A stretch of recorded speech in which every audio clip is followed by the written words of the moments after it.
Start by selecting your desired language. Next, set the time and date.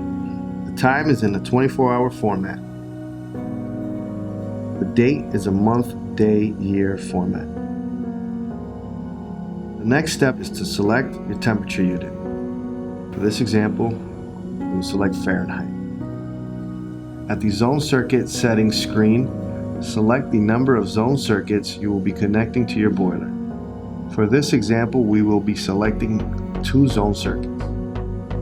For zone circuit 1, we will select a fixed set point setting. Under the temperature set point screen, set your target temperature. Under the output configuration screen, select the desired pump output for the zone circuit. For zone circuit 2, we will select weather compensated functionality.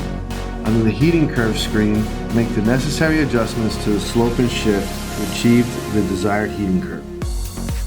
Next, you can select the desired pump output for the zone circuit. The zone circuit settings screen summarizes your selections. Continue with OK, and the startup is now complete.